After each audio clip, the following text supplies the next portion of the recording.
देखिए, मैंने शिक्षित बेरोजगार युवाओं की दशा और दिशा पर गंभीरतापूर्वक अन्वेषणात्मक अध्ययन करते हुए पाया कि आज जो बेरोजगारी है उसका मूल कारण है कि संभावनाओं का युक्तियुक्तकरण नहीं किया जा रहा है। तो मुझे लगा कि यदि संभावनाओं का सही ढंग से युक्तियुक्तकरण ही कर दिया जाता है तो इस राज्य से 70% बेरोजगारी को कम किया जा सकता है।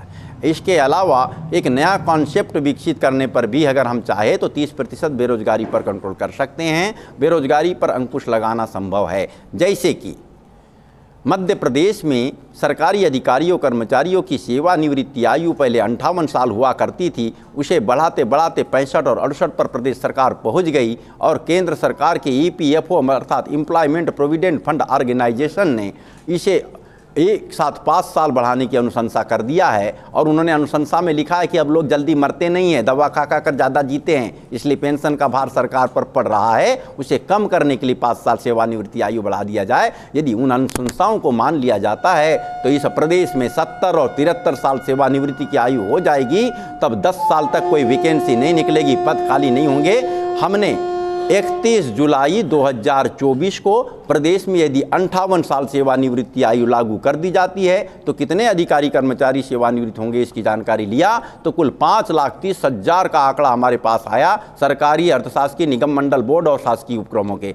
तो हमने निर्णय लिया 1 जनवरी 2024 को जब युवा दिवस मनाएंगे तो सरकार को बाध्य कर देंगे 58 साल सेवानिवृत्ति आयु लागू करने पर, तो 5,30,000 युवाओं के लिए नौकरियों के अवसर उपलब्ध हो जाएंगे। इसके साथ साथ में हमने देखा कि निजी क्षेत्र और सरकारी क्षेत्र में वेतन विसंगति बहुत अधिक है। एक साथ पढ़े हुए 2 युवा अगर एक को सरकारी और एक को प्राइवेट लगती है तो ये एक डिप्रेशन का शिकार हो जाता है। इससे मुक्त दिलाने के लिए हम चाहते हैं कि प्रदेश में 1 जनवरी सन 2024 को हर हालात में न्यूनतम वेतन अधिनियम लागू किया जाए और उस न्यूनतम वेतन अधिनियम के लागू होने के बाद में प्रदेश में शासकीय और निजी क्षेत्र में एक समान वेतन की व्यवस्था हो जाएगी तो सरकारी नौकरियों पर भार कम होगा और युवा प्राइवेट क्षेत्र में भी अपना भविष्य संवारने लगेंगे। तीसरी बात यह आती है कि आउटसोर्सिंग प्रणाली से आज 70% पदों पर नियुक्ति की जा चुकी है, जो कि बड़ा दुर्भाग्यपूर्ण है। 9,80,000 पदों पर सरकारी क्षेत्र में नौकरी आउटसोर्सिंग से की जा चुकी है और कंसल्टेंसी कंपनी भी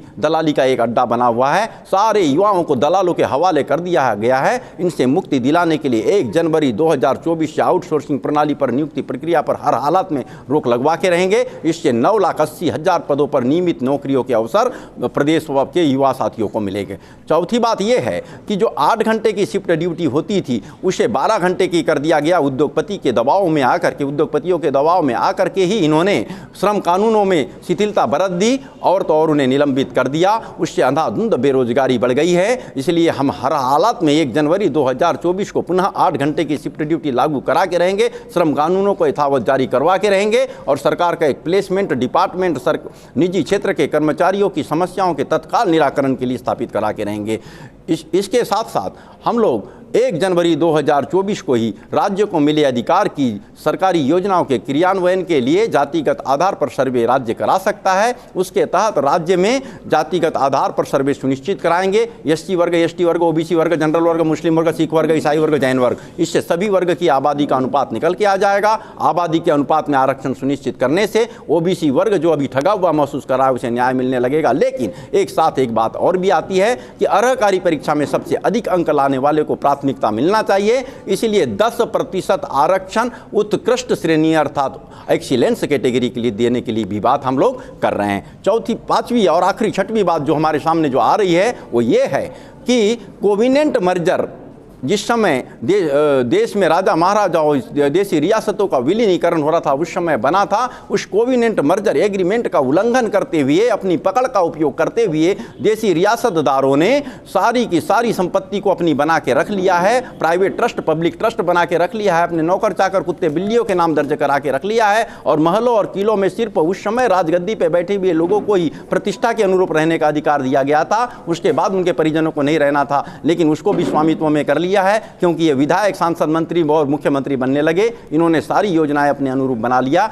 इसे पुनः 1 जनवरी 2024 से हम लोग कोविनेंट मर्जर एग्रीमेंट को आधार मानते हुए, संपत्ति का पुनर्आकलन करते हुए, सारी गलत तरीके से संपत्ति को उन्होंने अपने पास जो रखा है उसको सरकारी करवा देंगे। राज्य कर्ज मुक्त होने के साथ साथ राज्य में industry centric community farming concept शुरू करके फूड प्रोसेसिंग इंडस्ट्री की चैन स्थापित की जाएगी और इससे यह प्रदेश नव क्रांति की ओर अग्रसर होने के साथ साथ किसानों की आय 2 से 10 गुना बढ़ने के साथ साथ युवाओं को फूड प्रोसेसिंग इंडस्ट्री में नौकरियों के अवसर मिल जाएंगे और आयात निर्यात में युवा अपनी भागीदारी निभाने लगेंगे। इससे यह राज्य पूर्णतः बेरोजगारी से मुक्त होने के साथ साथ न केवल देश में बल्कि वैश्विक स्तर पे नया कीर्तिमान स्थापित करने में सफल हो जाएगा। हम सरकार से कोई मांग कर ही नहीं रहे हैं, ये हमारी मांग नहीं है, हमारा संकल्प है और संकल्प मेरा भास्कर राव रोकड़े का नहीं, युवाओं का संकल्प है। जब युवा संकल्पित हो जाएंगे तो सरकार को पलटने की ताकत रखेंगे। 1 जनवरी 2024 को अगर सरकार ने हमारे संकल्प पर हस्ताक्षर नहीं किया तो हम उस सरकार को 2 जनवरी 2024 को पद पर नहीं रहने देंगे। आपको लगता है कि नौजवान इतनी शक्ति के साथ, इतनी संगठनात्मक ऊर्जा के साथ सड़क पर निकल पाएंगे? हमको नौजवानों को चुनौती दे सके। हमको नौजवानों को सड़क पर उतारना ही नहीं है, कुछ ऐसी शक्ति संगठित करने का प्रयास कर रहे हैं, ऐसा फार्मूला विकसित कर रहे हैं कि 2 जनवरी 2024 को सरकार यदि हमारे कॉन्सेप्ट को लागू नहीं करती है, हमारे संकल्प को लागू नहीं करती है तो कुर्सी पर नहीं बैठ पाएगी। अधिकांश जिलों में हो गया है, अब 5-7 जिले ही बचे हैं।